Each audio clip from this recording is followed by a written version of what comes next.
Tani waxay ka dhacday meel ka mid ah Hindiya waqti hore oo fog. Hooyada yar ah ayaa la safartay wiilkeeda oo yar meel tuulo fog u jirta. Taasna waxay ugu baahnayd inay ka gudubto keen qurux badan. Hooyadii oo waqti dheer soo soconaysay ayaa ugu dambeyn imaaday harooyin iyada oo xambaarsan wiilkeeda yar.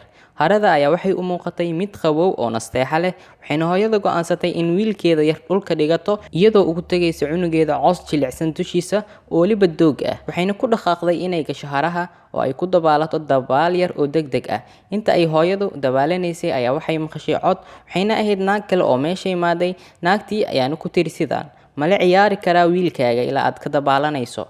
Hooyadii ayaa ku tiri: "Haa, dabcan waad la ciyaari kartaa wiilkayga." Gabadhii ayaa mar kale ku tiri iyadoo rabta inay wiilka ka xado hooyadan masaakiinta ah: "Hadda aniga ayaa halkan joogo, waxba ha ka walwalin, cunugaaga aniga ayaa ku ilaalinayo.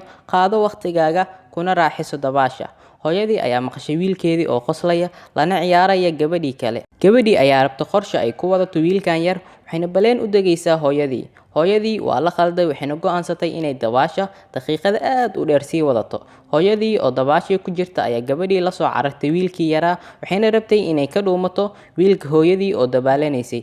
Hooyadii baa maqashay dhaqdhaqaaq, waxayna ka soo baxday haraha ay ku dabaalaneysay, waxayna aragtay wiilkeeda oo gabadhii la cararaysa. Hooyadii ayaa ka daba qaylisay, waxayna tiri: "Joogso, halkee baad u wadaa wiilkayga?" Hooyadii ayaa soo carartay, waxayna gacanta ku dhigtay gabadhii wiilka xadaysay, waxayna ku tiri mar kale: "Joogso, halkee baad u wadaa wiilkayga?" Gabadhii tuugada ahayd ayaa tiri: "Cunugayga kani waa cunugayga, aniga ayaa dhalay ee halkan isaga tag." Hooyadii oo weli baryaysa ayaa tiri: "Fadlan ii soo celi wiilkayga." Gabadhii tuugada ahayd ayaa qaylisay, waxayna tiri: "Tuug, ilma xade, ilma afduubte, ilmahayga iiga leexo." Dad yar oo qabiilo ah oo keynta ku noolaa ayaa marayay halkaas, waxayna maqleen hadalkii gabadhii tuugada ahayd. Durbaba wiilashii duurjoogta ah halkaas ayay aadeen, waxayna ku yiraahdeen: "Maxaa dhacay?" Hooyadii ayaa durbaba ku tiri: "I caabi, ilmahayga ayay iga sii wadataa." Gabadhii tuugada ahayd ayaa ku tiri nimankii: "Been ayay sheegaysaa, aniga ayaa dhalay wiilkan." Oohin been ah ayayna u sii raacisay. Iyadoo sii wada hadalkii bay ku tiri nimankii: "Gabadhan waxay isku dayaysaa inay iga xado cunugayga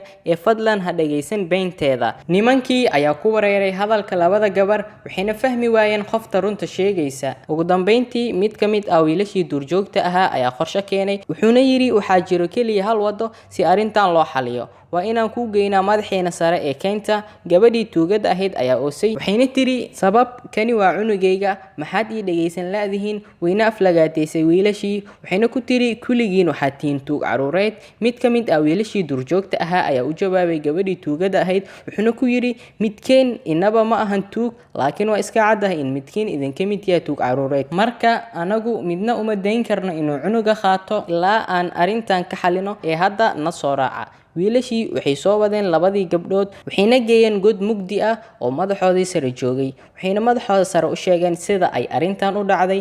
Wiilashii ayaa lagu amray in labada gabdhood iyo wiilka la soo geliyo godka mugdiga ah oo uu madaxii sare xitaa uu ku jiray. Madaxii sare ayaa yiri: "Yaaway cunugan hooyadiis." Labadii gabdhood ayaa midba midka kale yiri: "Aniga ayaa dhalay." Boqorkii ayaa daaray cadceed yar, wuxuuna ku amray naagta tuugada ahayd cunuga inay dhulka dhigto, wuxuuna madaxii isla markaa yiri: "Midkiin ha jiido madaxa cunuga, midka kalena lugaha ha jiido. Kadib aan aragno midda awooda badan oo xoog u jiido ayaa cunugan la siinayaa." Ninka madaxa ah waa nin aad u caqli badan, wuxuuna hadalka u yiri si uu u ogaado qofta naxariista leh aan cunugan xoog u jiidayn. Waxyar kadib hooyadii cunuga dhashay kama aynan jiidin madaxa si xoog badan oo waa ay u salaaxday madaxa, weliba si hooyanimo ku jirta oo tartiib ah. Waa ayna oosiyay hooyadii. Cunugii ayaa eegay hooyadii, wuuna u qoslay. Gabadhii tuugada ahayd ayaa si xoog badan u jiiday lugaha cunuga. Maxaa hooyada dhabta ah si galgacayl leh u eegaysay wiilkeeda marka lugaha laga jiidayay? Wiilkii yaraa ayaa bilaabay inuu ooyo. Hooyadii dhabta ahayd ayaa argagaxday, waxayna ku tiri naagtii tuugada ahayd: "Jooji, ma doonayo inaan qayb ka noqdo tartankan, ee fadlan jooji, oo uma adkaysan karo wiilkayga oo sidan loo ciqaabayo." Naagtii tuugada ahayd ayaa tiri: "Waan guulaystay, cunuga aniga ayaa xoog u jiiday, aniga ayaana leh." Madaxii ayaa yiri: "Adiga maadan dhalin ee u celi cunuga hooyadiisa dhabta ah."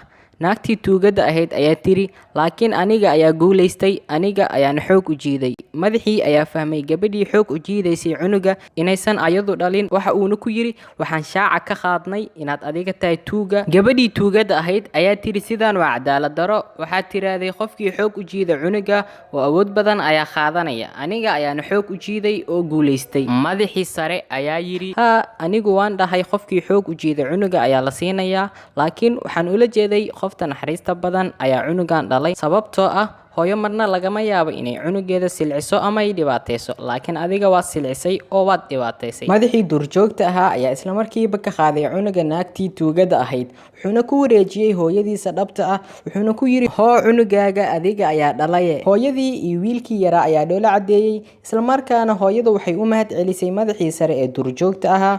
Madaxii sare ayaa ku yiri naagtii tuugada ahayd, waan ogahay inaad tahay tuug ilmaha xada, laakiin yaanan mar kale kugu arag keenteena ama duurkeena. Naagtii tuugada ahayd ayaa tiri, ninkii madaxa ahaa, maalin ayaan awood u yeelan doonaa inaan ka adkaado oo aan ku ganaaxo. Isla markaana naagtii tuugada ahayd way sii baxday oo waa ay ka tagtay keentii ama duurkii. Qisadan halkan ayay ku eg tahay. Waxaan idinka codsanayaa inaad subscribe gareysaan kanaalkan, haddii aad ka hesheen videogan aad like gareyso, sidoo kale commentiga aad nagula wadaagto wixii tala ama dhiirigelin ama maasantiin dhammaantiin meel walba adduunka aad ka joogtiin. Mac salaama.